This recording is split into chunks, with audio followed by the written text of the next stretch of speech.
Viewers, this election season, a study authored by key members of the Prime Minister's Economic Advisory Council has dealt a hammer blow to Dara Hua Musalman narrative pushed by an ecosystem in India. As per this study, between 1950 and 2015, the Hindu population share in India's demography shrank by 7.8% and the share of Muslims grew by 43.15%. In 1950, viewers, Hindus had a share of 84% in India's total demography. By 2015, that share declined and it came down to 78%. When it comes to the Muslim community in 1950, the share of Muslim population in the total demography was 9.94%, and by 2015, the share of Muslims increased to 14.09%. To put it simply, as the country's population increased over the years, the share of the majority community decreased and the share of the Muslim minority community increased. So to all those crying that Muslims are under threat and there is Islamophobia, this data demolishes their fear-mongering completely. Let's open this up without wasting any time. Let me introduce someone who will help us decode this data and we'll also put this in context for our viewers. Mr. Gurumurthy needs no introduction. Sir, always a pleasure to have you. Good evening. I want to begin by asking you, I'm sure you've gone through the data. It's also on our screen. Help us understand this, sir. What is your reading of what the Prime Minister's Economic Advisory Council has come out in this report? You see, the Prime Minister's Office Economic Advisory Council is led by at least 2 decades. In Madras, the Center for Policy Studies published the Demography of India, a most well-researched book by 3 scholars, A.P. Joshi, Dr. J.K. Bajaj and M.D. Srinivas. The latter 2 of them are Kanpur IIT scholars. It came out with a stunning disclosure that not only the population of Hindus is coming down and Muslims are rising, given the total fertility rate of the respective communities, by 2061, in the entire Indian subcontinent, the Hindus will be in minority. And the Muslim population will rise so fast as to outnumber the Hindus in most of the border districts of Bangladesh and UP, Bihar, and many places. So it is not a new data, it is not a new fact.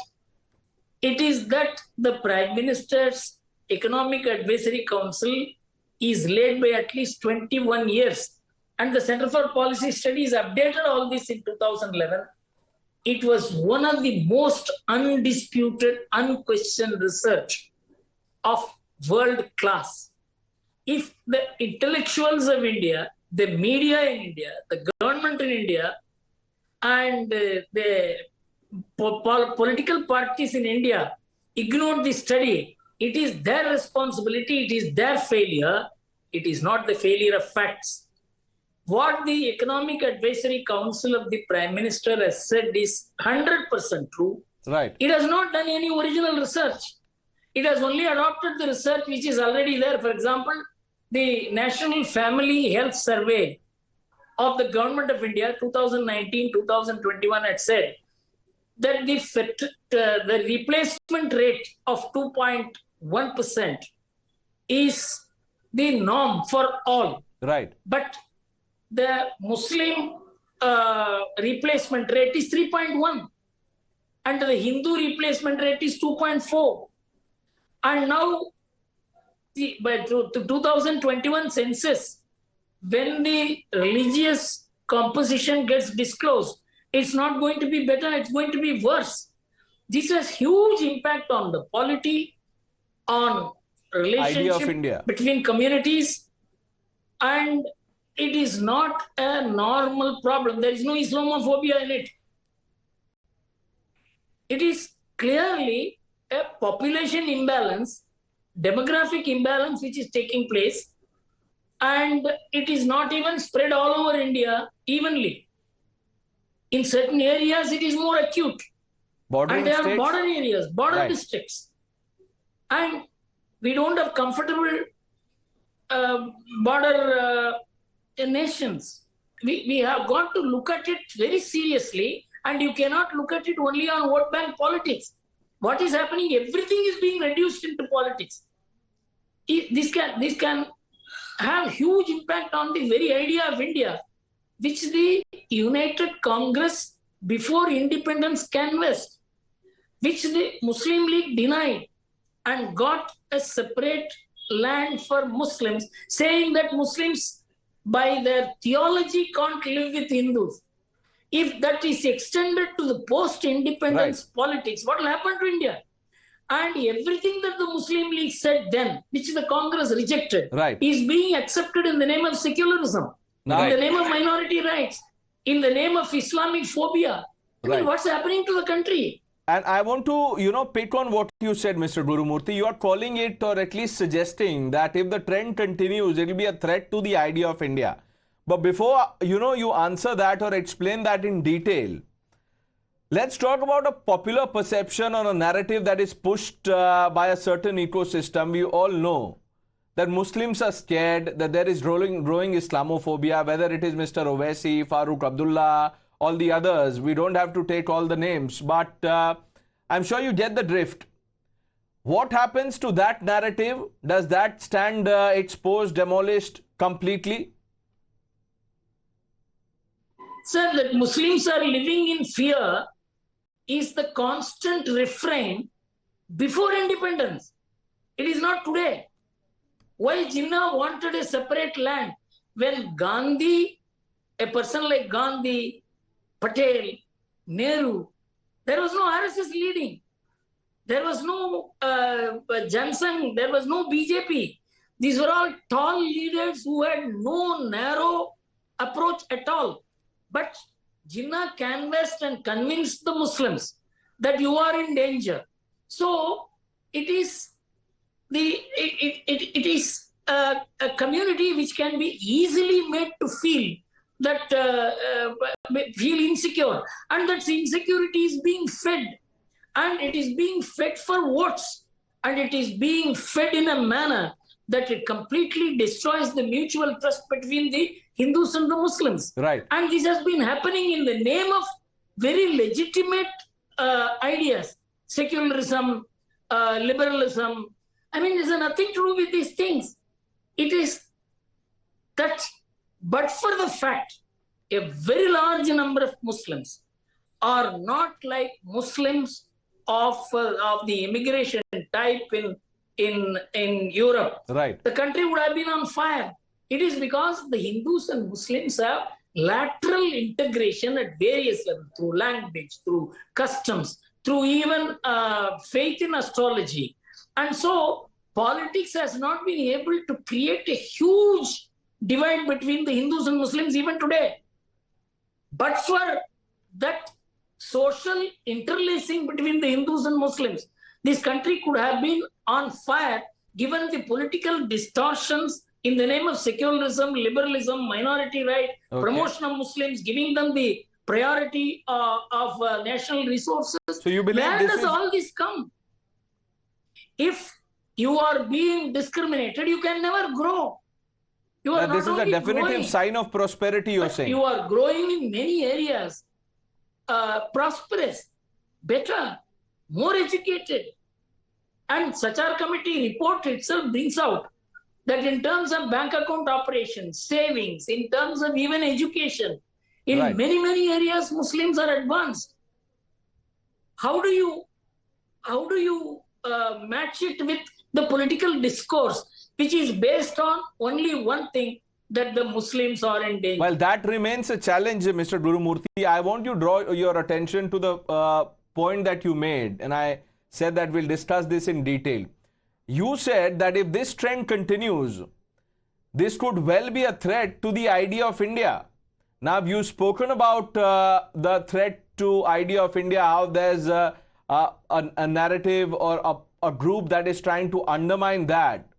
But I want you to break this down, because many people would believe that your reading of this report and you're linking this to, threat to ID of India is really an alarmist take on the situation.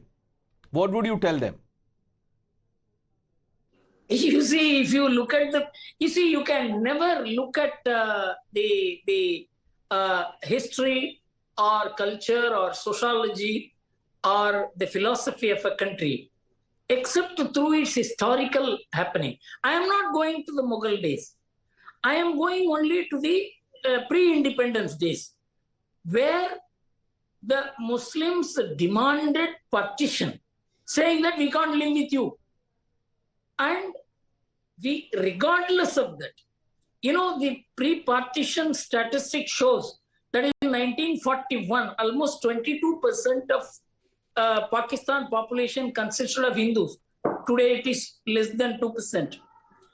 In 1941, when I am talking about when the partition movement started, when the Lahore resolution was passed by Jinnah, saying that we can't live with the Hindus and we are separate and our religion is separate, our way of life is separate, and we want a totally different land for ourselves to live the way we want to live. From that time, you see the Hindu population declining in Bangladesh. In Bangladesh, which was about over 33% before partition, it is now less than 9%. It means what? That there is a sense of rejection of the Hindus in the political discourse. Sense of rejection. Which is centered on Islam, Islamic values, Islamic societies. But there is no such thing in the Hindu way of life. In fact, if you look at the Encyclopedia Britannica, which is a neutral literature, which has analyzed all the three religions, the only thing that Mahatma Gandhi objected, which is recorded in the Encyclopedia Britannica, we have nothing against any religion except conversion. There is no such word coming from any other religion of matching standard, right? Including other religions. All other religions are true. Only one religion says this. So theologically, the Hindus can never be exclusive. If you cannot be philosophically exclusive, you can never be a threat to anyone. It is theology that is the threat. It is not the numbers. If the theology linking this to conversion, that only my religion is true, the other religion is not true, then the followers of the theology will certainly be a threat to people, particularly the Hindus, who accept all religions. See, it's an open secret. I understand. I want to add one more point. The only study of religious fundamentalism, which included all the scholars of all religions, of all nations, of all pursuits, was the fundamentalism project of the American Institute of Sociology. If I remember right, it was printed by the Chicago University, in which the first volume at page 820, the authors, which included one Dr. Appleby, who was in India and he was an evangelist for 15 years. The author said that the idea of fundamentalism is applicable only to the Abrahamic religions, which have textual inerrancy as the basis of the religion. It does not apply to Hinduism, Buddhism, Sikhism, Jainism, Shintoism, and Taoism. Or religions in Asia. Asian religions. Right, that's right. Because they don't discriminate people on the basis of the textbook anybody follows. But these are all global studies. It's not study by RSS or BJP or the Economic Advisory Council of the Prime Minister. Okay. We grew all this. Why? For votes, for power. So you're blaming this on vote bank politics, you're alleging conversion. It's interesting, Mr. Gurumurthy, because, as you're aware, this report does not get into, the reasons, causes of demographic change. But, you've just explained that this is to do with conversion, illegal immigration, other reasons, what have you? Everything is being justified. You see, the entire problem of Northeast was created by conversion. Can anyone deny it? It was accepted even by Verrier Elwin. Verrier Elwin was a Christian evangelist who came to India and got converted to nationalist perspective through Mahatma Gandhi, he said that the problem is in northern areas, the Christian missionaries who are promoting insurgency. It is not spread of religion. It's creating a new nationality, national mind. In fact, till very recently, many people in Nagaland, when they wanted to go to Delhi, they would say, I am going to India. That was the state of affairs. So conversion can be a huge danger. I am not going back to the days of Mughals who converted or whatever. No, I understand talking about the recent things. Right. So conversion is a problem. Immigration is a problem. Infiltration is a problem. More than all this, the psyche that is being promoted is a much worse problem. That is the most dangerous problem. Now, Mr. Gurumurthy, do you believe that these are worrying signs? Because, look at the dwindling Hindu population, not just in India. It is happening in Nepal. But look at what's happening in bordering Bangladesh and Pakistan. The majority Muslims are increasing and the minority population is decreasing. That is what the Center for Policy Studies calculated in 2003. That take the entire subcontinent, the Hindu population is crashing and the Muslim population is rising. And they made a futuristic calculation through the total fertility rate and the rate of growth and fall of the population. You see, border is only a political arrangement. If on both sides of the border, you have the same kind of people sharing not only religion, but political ideas, what will happen to the borders? So, to say that it is not just a matter of worry, right? It is a matter of national security. And border cannot be protected only by the army. Why people settle their population on the border? What happened in Ran of Kutch? In Ran of Kutch, the Yugoslavian arbitration decided that that part of India, that part of the territory which was with India, was being actively used by the Pakistan side. And so because of that activity, we will have to hand over that part to Pakistan. Right. A part which was legally that of India, because it was demographically occupied by Pakistan, was given by international arbitration to Pakistan. This is demography. If illiterate intellectualism in India and political discourse and media ignores it, it is not the fault of facts. It is not the fault of history. Right. It is our own fault. And it is not a failure. It is something which we are embracing through legitimizing wrongs. We are legitimizing wrong things. So, let's see if the ecosystem gets the message right and, perhaps there is some course correction.